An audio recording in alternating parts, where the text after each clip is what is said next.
अस्सलाम वालेकुम स्टूडेंट्स। आज का हमारा जो टॉपिक है वो है मूवमेंट्स इन प्लांट्स, यानी प्लांट के अंदर मूवमेंट किस तरह होती है। मेजॉरिटी ऑफ स्टूडेंट की तरफ से ये कंप्लेन होता है कि सर ये टॉपिक बहुत मुश्किल है, सिंपल सा टॉपिक है, बस गौर से सुनने की कोशिश करें। प्लांट के अंदर मूवमेंट, यानी मूवमेंट प्लांट के अंदर भी होती है, एनिमल के अंदर भी होती है। अब प्लांट मूवमेंट और एनिमल मूवमेंट में डिफरेंस क्या है? प्लांट के अंदर जो मूवमेंट है वो स्लो होती है, उसको हम देख नहीं सकते, बल्कि इसको हम सिर्फ नोटिस कर सकते हैं। जो मूवमेंट एनिमल के अंदर होती है वो फास्ट होती है और उसको हम ऑब्जर्व कर सकते हैं। अब प्लांट के अंदर यानी मूवमेंट खामखा नहीं होती, उसके लिए स्टिमुलस की जरूरत होती है। किस चीज की जरूरत होती है? स्टिमुलस। अब स्टिमुलस क्या है या व्हाट इज स्टिमुलस? अगर माहौल में कोई चेंज आ जाए, माहौल में कोई तब्दीली आ जाए तो उसको हम क्या नाम देते हैं? स्टिमुलस। जिस तरह के अभी क्या है, रोशनी है फिर अंधेरा हो जाएगा, या गर्मी है सर्दी आ जाएगी, ये क्या हो रहा है? यानी माहौल में तब्दीली आ रही है, स्टिमुलस चेंज हो रहा है। अब स्टिमुलस इंटरनल भी हो सकता है, एक्सटर्नल भी हो सकता है, यानी जो तब्दीली आ रही है एक्सटर्नल फैक्टर की वजह से भी हो सकती है, इंटरनल फैक्टर की वजह से भी हो सकती है। लिहाजा प्लांट बॉडी के अंदर जब मूवमेंट होगी वो स्टिमुलस की वजह से होगी, फॉर्म ऑफ स्टिमुलस के अलावा प्लांट के अंदर मूवमेंट नहीं होगी। तो स्टिमुलस को हम किस तरह डिफाइन करेंगे? Any change in the internal और external environment, any change in the internal और एक्सटर्नल एनवायरनमेंट, इंटरनल और एक्सटर्नल एनवायरनमेंट। अब यहाँ पे मैं कुछ एग्जांपल दूंगा प्लांट्स मूवमेंट्स की। हमारे पास वेरी इंपॉर्टेंट एग्जांपल है प्लांट मूवमेंट की। कौन कौन से हैं? जिस तरह क्योंकि एनिमल क्या कर लेते हैं, वो पूरी बॉडी की लोकोमोशन कर देते हैं, जबकि प्लांट बॉडी फिक्स होती है, उनके अंदर जो मूवमेंट होती है वो ग्रोथ पैटर्न की वजह से। जिस तरह फूल का खिलना प्लांट मूवमेंट है, बर्ड का खिलना ये भी प्लांट मूवमेंट है। हमारे पास क्या होती है, जो टेंड्रिल्स होते हैं, टेंड्रिल क्या होते हैं, जो बेल के दरख्त वो क्या कर लेते हैं, गोल जब दीवार में चढ़ते हैं या किसी रस्सी वगैरह पे चढ़ लेते हैं, गोल चढ़ लेते हैं। तो ये क्या है हमारे पास बेस्ट एग्जांपल से प्लांट मूवमेंट की। क्या हो गया हमारे पास? Opening of flower. Second example हमारे पास है अनफोल्डिंग ऑफ बर्ड हो गया, या हमारे पास विलिंग ऑफ टेंड्रिल्स। टेंड्रिल किस चीज को बोलते हैं? जो बेल के दरख्त में क्या होता है, यू सर्कल की तरह वो रस्सी को पकड़ के ऊपर चढ़ता है। तो ये जो मूवमेंट है इसको हम देख नहीं सकते, लेकिन हम नोटिस कर सकते। 5 दिन बाद 4 दिन बाद हम कहते हैं कि यहाँ तक पहुंच गया। यहाँ तक सबको समझ आ गया? अब हम क्या कर देते हैं, प्लांट के अंदर 2 टाइप्स के मूवमेंट्स होते हैं। एक को हम नाम देते हैं ऑटोनॉमिक मूवमेंट, दूसरे को हम नाम देते हैं paratonic movements. 2 types of movements in plants. एक को हम नाम देते हैं ऑटोनॉमिक मूवमेंट, ऑटोनॉमिक मूवमेंट कहते हैं। दूसरे को हम नाम देते हैं पैराटोनिक मूवमेंट, पैराटोनिक मूवमेंट। आज के लेक्चर में हम सिर्फ डिस्कस करेंगे ऑटोनॉमिक मूवमेंट की, क्योंकि लेक्चर तो काफी लेंथी हो जाएगा, फिर अपलोडिंग में मसला होता है। ऑटोनॉमिक मूवमेंट इसकी डिफिनेशन हम इस तरह करते हैं, आज मैं समझा देता हूं कि spontaneous movement due to internal causes, due to internal causes.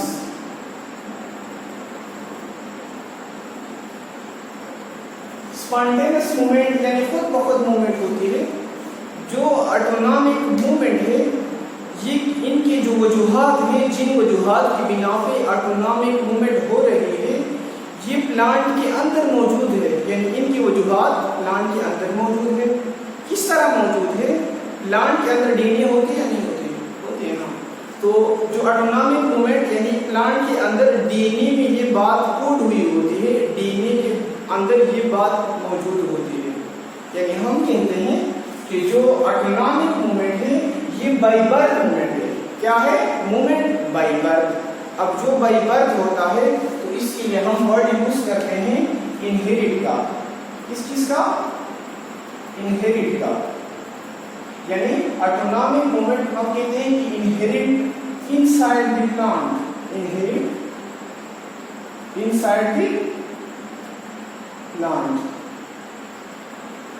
जो पेराटोनिक मूवमेंट हो गया, पेराटोनिक मूवमेंट यानी इनकी वजूहात प्लांट बॉडी के अंदर मौजूद नहीं होते। नेक्स्ट लेक्चर में इनको हम डिटेल से डिस्कस करेंगे। यहाँ पे इनकी वजूहात प्लांट बॉडी के अंदर मौजूद है, डीएनए मौजूद है, बाय बर्थ है, बाय नेचर है, प्लांट के अंदर क्या है? इनहेरिट है। अब हम क्या कर लेते हैं, जो हमारे पास ऑटोनॉमिक मूवमेंट है, ये मैं गेस कर देता हूँ, इसको हम मजीद क्लासिफाई करते हैं 3 टाइप्स में। क्लासिफिकेशन बोलते हैं, यानी इनको हम ग्रुप्स में डिवाइड करते हैं और ग्रुप्स में डिवाइड करने के लिए कोई बेस रखते हैं। तो हम इसको किस बेस पे डिवाइड कर देते हैं? On the nature of stimulus, यानी स्टिमुलस के नेचर पे हम क्या कर लेते हैं? ऑटोनॉमिक मूवमेंट को क्लासिफाई करते हैं। तो इनके हमारे पास 3 टाइप्स हैं। एक है टेक्टिक मूवमेंट। क्या है? Tactic movement. दूसरा हमारे पास है turgor movement, turgor movement. Third हमारे पास है ग्रोथ मूवमेंट। क्या है? Growth movement. अब सबसे पहले मैं आता हूं टेक्टिक मूवमेंट की तरफ आता हूं कि टेक्टिक मूवमेंट किस चीज को बोलते हैं? टेक्टिक मूवमेंट यानी इसकी डेफिनेशन हम कहते हैं कि मूवमेंट ऑफ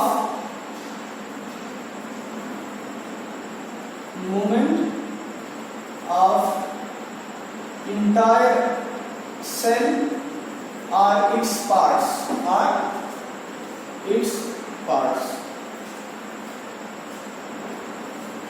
टेक्टिक मूवमेंट में ये होता है हमारे पास कि प्लांट बॉडी के अंदर सेल या सेल के कुछ पार्ट्स क्या होंगे? सेल के ऑर्गेनिज्म होंगे, वो कंप्लीटली मुकम्मल तौर पे अपनी पोजीशन चेंज कर देते हैं। क्या कर लेते हैं? अपनी पोजीशन चेंज कर देते हैं। तो ऐसा मूवमेंट जिसके अंदर प्लांट्स बॉडी के यानी प्लांट्स बॉडी के कुछ पुर्जे, जैसे मैं नाम यूज करूंगा, कुछ पुर्जों का नाम यूज करूंगा कि वो अपने पुर्जे मुकम्मल तौर पे एक जगह से दूसरी जगह क्या करें? शिफ्ट करें। तो इसको हम कहते हैं टेक्टिक मूवमेंट। या मुकम्मल करें या कुछ पार्ट्स करें। अब टेक्टिक मूवमेंट्स के अगेन हमारे पास 2 टाइप्स, मतलब इसको डिवाइड करते हैं on the basis of stimulus. एक होता है positive tactic movement, positive tactic movement होता है, और एक हमारे पास होता है negative tactic movement, negative tactic movement. Positive tactic movement, अगर हमारे पास मूवमेंट हो रही है toward the response, plant body के अंदर जो मूवमेंट है स्टिमुलस की तरफ हो रही है, तो उसको हम बोलते हैं पॉजिटिव टेक्टिक मूवमेंट। ये tactic movement toward the stimulus, जब ये स्टिमुलस की तरफ होगा।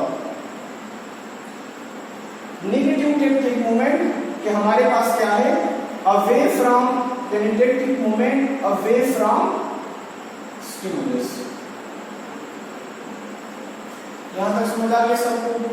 अब हमारे पास मैं इसकी एग्जांपल दूंगा जिससे क्लियर हो जाएगा तुमको। जो टेक्टिक मूवमेंट है, अगेन इसको हम डिवाइड करते हैं टू टाइप्स में। एक को हम नाम देते हैं फोटोटेक्टिक मूवमेंट। क्या नाम देते हैं? फोटोटेक्टिक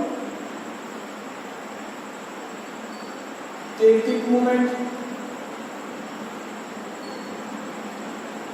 दूसरे को हम नाम देते हैं chemotactic movement. Chemotactic movement. Phototactic यानी टैक्टिक मूवमेंट, हमने उस मूवमेंट को किया था जिसमें प्लांट बॉडी अपना सेल या सेल के कुछ पार्ट्स इंटायरली, उसको क्या कहते हैं? Tactic movement. Phototactic movement, photo बोलते हैं लाइट को, बोलते हैं कि अगर प्लांट बॉडी लाइट यानी लाइट क्या है? स्टिमुलस है। लाइट की वजह से अपना क्या चेंज करे? सेल या सेल के कुछ पार्ट्स कंप्लीटली चेंज करे, तो उसको हम क्या नाम देंगे? फोटोटैक्टिक मूवमेंट देंगे। यहाँ पे मैं एग्जांपल देता हूँ, क्लियर हो जाएगा तुम लोगों को। लेट्स सपोज ये मेरे पास क्या है? एक प्लांट सेल है। क्या है? प्लांट सेल है। प्लांट सेल के अंदर मैं कहता हूं कि ये मेरे पास ऑर्गेनेली है और इस ऑर्गेनेली को मैं नाम देता हूं क्लोरोप्लास्ट। क्योंकि क्लोरोप्लास्ट का फंक्शन क्या होता है? सनलाइट को एब्जॉर्ब करना और उसको कार्बन डाइऑक्साइड की फिक्सेशन के लिए इस्तेमाल करना फोटोसिंथेसिस की प्रोसेस के लिए। अब लेट्स सपोज यहाँ पे क्या है? सूरज है, यानी सन है। अब सन से लाइट आती है, क्लोरोप्लास्ट पे पड़ती है, क्लोरोप्लास्ट क्या कर लेता है? उससे लाइट एब्जॉर्ब कर लेता है, उसको यूज करता है। 2 घंटों के बाद या 3 घंटों के बाद, इसका हम ये कहते हैं कि जमीन घूमती है। तो जमीन घूमती मतलब सूरज क्या होता है? घूमता है। लिहाजा मैं कहता हूं कि 2 घंटों के बाद ये जो यहाँ पे सूरज है, ये कहाँ पे आ गया? इसने अपनी पोजीशन चेंज किया, यहाँ पे आ गया। ठीक है। अब ये क्या करेगा? जो ऑर्गेनेली है क्लोरोप्लास्ट, ये अपनी पोजीशन चेंज करेगा। क्या करेगा? पोजीशन चेंज करेगा। क्लोरोप्लास्ट यहाँ पे आ गया। इसी तरह मैं कहता हूं कि 3 घंटों के बाद सूरज यहाँ पे आ गया, तो क्लोरोप्लास्ट क्या करेगा? आएगा सूरज की रोशनी की पीछे, क्योंकि क्लोरोप्लास्ट की सूरज की रोशनी की जरूरत है, यहाँ पे आएगा। अब यानी क्या है? क्लोरोप्लास्ट क्या है? सेल है या सेल का पार्ट है? सेल का पार्ट है ना, यानी ऑर्गेनेली है। तो ये मूवमेंट कर रहा है। तो जो सेल का पार्ट मूवमेंट कर रहा है, इसको मैंने क्या नाम दिया था? Tactic movement. स्टिमुलस इनको क्या मिल रहा है? लाइट मिल रहा है। तो लाइट की वजह से जो स्टिमुलस है, मतलब लाइट जो स्टिमुलस है, लाइट की वजह से जो मूवमेंट हो रही है, कौन सा मूवमेंट हो गया? फोटोटैक्टिक मूवमेंट हो गया। क्लियर हो गया? यहाँ अब जिस तरह हमने कहा था कि पॉजिटिव टैक्टिक मूवमेंट है, नेगेटिव टैक्टिक मूवमेंट है। ये जो मूवमेंट है मतलब stimulus in the response toward the stimulus, stimulus के पास आ रहा है या दूर जा रहा है? स्टिमुलस के पास आ रहा है। पॉजिटिव हो गया या नेगेटिव हो गया? पॉजिटिव होगा। इनमें 2 चीजें होते हैं। एक, इसमें हम लाइट की इंटेंसिटी को, यानी लाइट की इंटेंसिटी को वो करते हैं, एक फैक्टर होता है हमारे पास। दूसरा होता है डायरेक्शन। लाइट की इंटेंसिटी की सूरज की रोशनी या तेज है या कम है? जब ज्यादा तेज होगी तो फोटोसिंथेसिस का प्रोसेस होता है, हमारे पास नहीं होता। लाइट की इंटेंसिटी भी डिपेंड कर लेता है। अगर लाइट की इंटेंसिटी ज्यादा हो गई, जिसको क्लोरोप्लास्ट एब्जॉर्ब नहीं कर पा रहा, तो क्या होगा? जो क्लोरोप्लास्ट होगा सूरज के पीछे नहीं जाएगा, सूरज से दूर जाएगा। सूरज से जब दूर जाएगा क्या होगा? नेगेटिव टैक्टिक मूवमेंट होगा। जब ये सूरज की तरफ जाएगा, इनका डायरेक्शन क्या होगा? पॉजिटिव होगा। सूरज से दूर जाएगा, इनका डायरेक्शन क्या होगा? नेगेटिव होगा। क्लियर आ गया सब? तो ऐसे मूवमेंट जिसमें स्टिमुलस हमारे पास लाइट होती है और सेल या सेल का एक पार्ट, इसको हम नाम देते हैं फोटोवोल्टिक मूवमेंट। क्लियर हो गया सबको? अगर हमारे पास है केमोटैक्टिक मूवमेंट, यानी केमोटैक्टिक भी 2 वर्ड से बना हुआ है। टैक्टिक बार बार कर रहा हूं, यानी हमारे पास यहाँ पे केमो निकला हुआ है, केमिकल से निकला हुआ है। जो स्टिमुलस होगा वो केमिकल की वजह से होगा। हमारे पास डिफरेंट प्लांट्स ब्रायोफाइट्स में डायग्नोसिस है, तो वो क्या कर लेते हैं, इनमें एक मेल पार्ट होता है, तो मेल क्या कर लेते हैं, स्पर्म रिलीज कर देते हैं। क्या रिलीज करते हैं? स्पर्म रिलीज कर देते हैं। एक इनमें होता है फीमेल पार्ट, जिसको अर्चिगोनिया बोलते हैं। तो फीमेल पार्ट के पास क्या होता है, ओम होता है, इसको हम क्या नाम देते हैं, एक बी बोल देते हैं।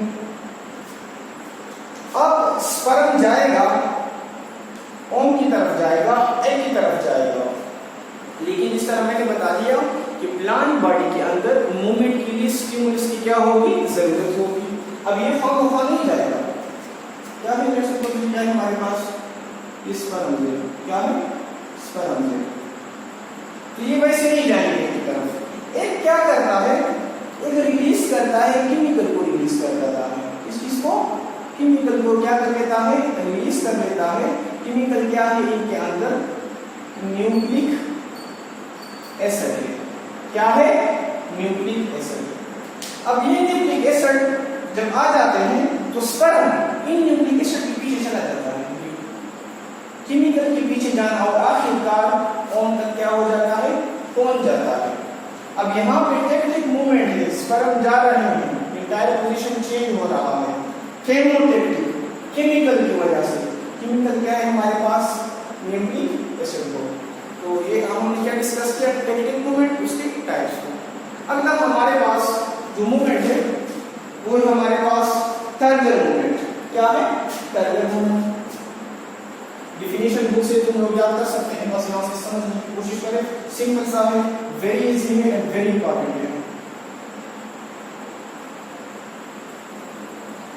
टर्गर मूवमेंट में क्या होता है, यानी वो मूवमेंट जो वाटर हासिल करने से, पानी हासिल करने से या पानी जाया होने से जो मूवमेंट पैदा होती है, इसको हम नाम देते हैं टर्गर मूवमेंट। क्या नाम देते हैं, turgor movement. Movement due to loss or gain of water. Movement due to loss or gain of water. अब पानी के जाया होने से या पानी के हासिल करने से जो मूवमेंट होती है, इसको हम क्या नाम देते हैं, टर्गर मूवमेंट बोलते हैं। इसके हमारे पास एग्जांपल से क्लियर हो जाएगा तुम लोग को। इनको हम नाम देते हैं sleep movement, sleep movement. Second हमारे पास होता है इनका रैपिड मूवमेंट। क्या होता है, रैपिड मूवमेंट। स्लीप मूवमेंट में क्या होता है, तुम लोग देख रहे हो ना कि सुबह के टाइम कुछ पौधे क्या कर लेते हैं, यो मतलब क्या करते हैं, लगता है कि ये पौधे क्या हो रहे हैं, जाग रहे हैं। क्या हो रहे हैं, जाग रहे हैं। तो ये इनके अंदर क्या हो रहा है, मूवमेंट हो रहा है, यो करके पौधे क्या हो रहे हैं, जाग रहे हैं। अब सुबह के टाइम जागते हैं, लेकिन शाम के टाइम फिर क्या हो जाता है, ये पौधे क्या है, पौधे जैसे पौधा हो, लेकिन हम क्या कर लेते हैं, क्या स्लीप, लगता है कि पौधे क्या हो रहे हैं, सो रहे हैं। सेकंड नंबर पे हमारे पास रिपीट मूवमेंट है। तुम लोगों ने देखा होगा मिमोसा, जिसको बोलते हैं टच मी नॉट, छुई मुई पौधा, टच मी नॉट। इनके अंदर क्या होता है, यू एक लीफ होता है, इनके छोटे छोटे क्या होते हैं, लीव्स होते हैं, बहुत सारे होते हैं। ठीक है। अब जब कोई बंदा आता है, इसको टच कर लेता है, क्या करता है, टच कर लेता है। ये फौरन विद इन 2 to 3 सेकंड क्या कर लेता है, अपने पत्ते क्या करता है, क्लोज कर देता है। मतलब पहले खुले होते हैं, जो इसको हम टच करते हैं क्या होता है, पत्ते क्लोज कर देता है। अब स्लीप मूवमेंट या रैपिड मूवमेंट किसकी वजह से हो रहा है, लॉस और गेन ऑफ वाटर की वजह से। किस तरह होता है, हम आते हैं मैकेनिज्म की तरफ आते हैं। मैकेनिज्म से तुम लोग को क्लियर हो जाएगा। ये क्या है हमारे पास, मैं कहता हूं ये स्टेम है। क्या है, स्टेम है। तो स्टेम के जरिए जो लीफ अटैच होता है, ये मैं सपोज क्या है, एक करता है, ठीक है, कंपाउंड लीफ है। तो स्टेम के जरिए जिस स्टार्च के जरिए लीफ अटैच होता है, इसको हम नाम बोलते हैं पेट्यूल। पेट्यूल, ये हमारे पास क्या हो गया, लीफ हो गया। क्लियर हो गया। इस पेट्यूल में एक पार्ट होता है, यानी एक्सपेंड होता है, एक्सपेंड पोर्शन होता है, जिसको हम नाम देते हैं, मैं थोड़ा ज्यादा पढ़ा दिया, इसको हम कहते हैं पल्वीनस। यानी जो expand part of petiole is called as pulvinus. Clear हो गया सबको। अब एक्चुअली ज्यादातर सेल होते हैं, यानी ये जो पल्वीनस है, मैं कहता हूं ये पल्वीनस का अपर पार्ट है, ये पल्वीनस का लोअर पार्ट है। पल्वीनस के अपर पार्ट में भी सेल मौजूद होते हैं, लेकिन मैं एक से रिप्रेजेंट करता हूं, ठीक है, आसानी के लिए तुम लोग को समझाने के लिए। लोअर पार्ट में भी सेल मौजूद होते हैं। अब क्या होता है, यानी नॉर्मल हालत में ये जो सेल होते हैं, लोअर सेल ऑफ पल्वीनस, ये टर्गर होते हैं, टर्गर स्टेज में, यानी ये क्या होते हैं, सख्त होते हैं। अब जब इन सेल से पानी निकल जाता है, पानी निकल गया ना, जब इन सेल से पानी निकल जाता है, ये नरम हो जाते हैं। क्या हो जाते हैं, नरम हो जाते हैं। जब ये नरम हो जाते हैं, सेल का साइज क्या हो जाता है, छोटा होता है। पानी क्या हो गया, लॉस हो गया, वाटर लॉस हो गया। लिहाजा ये जो पत्ता है हमारे पास, ये इस तरह आ जाता है। यहाँ पे देखो, ये हमारे पास स्टेम है, ये पेट्यूल है, ये पल्वीनस है, ठीक है, ये सेल है, ये छोटा हो गया, पत्ता क्या आ जाता है, यानी यू हमारे पास, मतलब यू मर जाता है। मतलब लेट्स सपोज ये पत्ता है ना, यू है, तो जब इनसे पानी निकल जाता है, ये पत्ता है, सीधा डायरेक्ट होता है, ठीक है, पानी निकल जाता है, ये सर झुका देता है। क्या देता है, सर झुका देता है। तो एग्जैक्ट यही मैकेनिज्म वाटर लॉस की वजह से, स्लीप मूवमेंट भी इसकी वजह से होती है। जो हमारे पास रैपिड मूवमेंट है टचमिनाट में, जो कि टचमिनाट पौधा तकरीबन 10 मिनट बाद दोबारा से इनके अंदर पानी आ जाता है, दोबारा से इनकी नॉर्मल पोजीशन पे चले जाते हैं। अब क्या हो गया, यानी पत्ता क्या है, यू तारा, यू आ गया, ये क्या आ गया, नीचे आ गया। दोबारा से जब इनके अंदर दोबारा से पानी आ जाता है, सेल क्या हो जाते हैं, टाइगर हो गया, सख्त हो गया। सेल सख्त हो गया, पत्ता फिर से अपनी पोजीशन पे आ गया, सीधा हो गया। यानी ये वाला पत्ता जो है ना, इस तरह हमारा हुआ है, मुरझाया हुआ है, फिर दोबारा से यूं होता है, किस तरह ये वाला। अब ये ख्याल किया जाता है, यानी लेटेस्ट रिसर्च के मुताबिक, कि जो पानी, यानी पानी जब निकल रहा है लोअर सेल ऑफ पल्वीनस से, वो निकल रहा है एक्सोऑस्मोसिस की वजह से। एक्सोऑस्मोसिस क्या है, कि पोटेशियम आयन की मूवमेंट होती है, पोटेशियम आयन की मूवमेंट हो जाती है, सेल से बाहर निकल जाते हैं, पोटेशियम आयन सेल से बाहर निकल जाते हैं, जिसकी वजह से पानी भी पोटेशियम आयन के पीछे चला जाता है। दोबारा से पोटेशियम आयन सेल के अंदर आ जाते हैं, एंडोस्मोसिस हो जाते हैं, तो पानी भी पोटेशियम आयन का पीछे करता है दोबारा से। तो ये हमारे पास क्या है, ये हमारे पास है turgor movement, movement due to gain और लॉस ऑफ वाटर। तो ये भी समझ आ गया होगा। अगर हम मूव करते हैं ग्रोथ मूवमेंट की तरफ, growth movement, what is growth movement? तो ग्रोथ मूवमेंट की हम डेफिनेशन इस तरह करते हैं, the movement due to differential growth, the movement due to differential growth, the movement due to differential growth.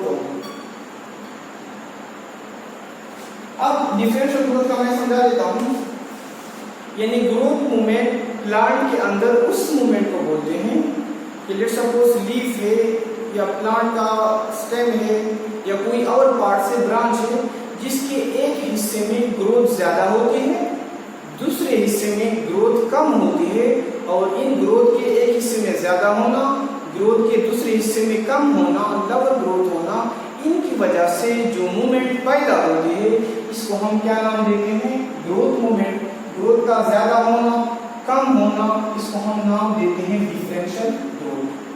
अब अगले इसके हमारे पास तीन टाइप्स है। एक को हम नाम देते हैं इपिनास्टी, दूसरे को हम नाम देते हैं हाइपोनास्टी बोलते हैं, थर्ड को हम नाम देते हैं म्यूटेशन। क्या नाम देते हैं? म्यूटेशन। इपिनास्टी के लिए मैं वर्ड यूज करूंगा opening of bud. Opening of bud समझा देता हूं कि ओपनिंग ऑफ बड क्यों होती है, किस तरह होती है। हाइपोनास्टी के लिए मैं यूज करता हूं कि क्लोजिंग ऑफ बड, और म्यूटेशन के लिए मैं यूज करता हूं कि ये हमारे पास क्या है? जिगजैग मूवमेंट है या जिगजैग पैटर्न है या पैटर्न मूवमेंट है। ओपनिंग ऑफ बड इपिनास्टी की तरफ आते हैं। मैं कहता हूं कि ये मेरे पास दो लीफ हैं, दो क्या है? लीफ हैं, दो पत्ते हैं। ये इनका अपर पार्ट है और ये इनका सपोज यहाँ पे स्टार्ट पे अटैच है, ये इनका लोअर पार्ट है। क्या है? Lower part. अब बड जब खुलते हैं किस तरह खुलते हैं या क्यों खुलते हैं? अपर पार्ट में ग्रोथ ज्यादा हो जाती है। डिफरेंशियल ग्रोथ की मीनिंग क्या